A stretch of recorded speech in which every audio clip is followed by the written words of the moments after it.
ഒരാളിൻ്റെ political identity ചോദ്യം ചെയ്യണമെന്നുണ്ടെങ്കിൽ അത്രയും ക്രെഡിബിളായിട്ടുള്ള ഇൻഫർമേഷൻ ആ കാര്യത്തിൽ ഉണ്ടാകണം. ഇപ്പോൾ ശോഭാ സുരേന്ദ്രൻ പറഞ്ഞത് അവരുടെ ഇൻഫർമേഷൻ അടിസ്ഥാനത്തിലാകും, അത് ഡിസ്പ്യൂട്ട് ചെയ്യേണ്ടത് ഇ പി ജയരാജൻ. ഞാൻ അതിനെക്കുറിച്ച് കമൻറ്റ് ചെയ്യുന്നില്ല. ഇത് രാഷ്ട്രീയ രംഗത്തൊരു നല്ല സൂചനയല്ല. തങ്ങൾക്ക് ഇഷ്ടമില്ലാത്തവർ, അനിഷ്ടമുള്ളവരെയൊക്കെ അവരുടെ പൊളിറ്റിക്കൽ ഐഡൻറ്റിറ്റി, രാഷ്ട്രീയമായ വ്യക്തിത്വത്തെ പോലും ചോദ്യം ചെയ്തുകൊണ്ട് അവരുടെ പിതൃത്വത്തെ ചോദ്യം ചെയ്യുന്നതിന് തുല്യമല്ലേ? അവരുടെ പൊളിറ്റിക്കൽ ഫ്രറ്റേണിറ്റി അത് ചോദ്യം ചെയ്യുന്നതിന് തുല്യമല്ലേ? സത്യത്തിൽ എന്തൊരു നാണം കെട്ട രാഷ്ട്രീയമാണ്.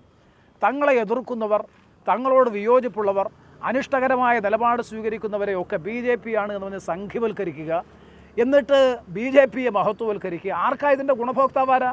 ഗുണഭോക്താവ് BJP ആണ്. മതേതര ജനാധിപത്യ ഘടനയെ ദുർബലപ്പെടുത്താനല്ലാതെ ഈ ക്യാമ്പയിൻ കൊണ്ട് എന്ത് പ്രയോജനമാണ് CPM ഉദ്ദേശിക്കുന്നത്, ലക്ഷിക്കുന്നത്? അതുകൊണ്ട് ഞാൻ അതിനെക്കുറിച്ചൊന്നും കമൻറ്റ് ചെയ്യാൻ ആഗ്രഹിക്കുന്നില്ല. ഒരു കാര്യം ഞാൻ ആവർത്തിച്ച് പറയാൻ ആഗ്രഹിക്കുന്നു. രാജ്യത്ത് മതേതര ഇന്ത്യയെ വീണ്ടെടുക്കുക എന്നുള്ളതാണ് ഈ തെരഞ്ഞെടുപ്പിൽ ഞങ്ങൾ മുന്നോട്ട് വെക്കുന്ന പ്രധാനപ്പെട്ട മുദ്രാവാക്യം.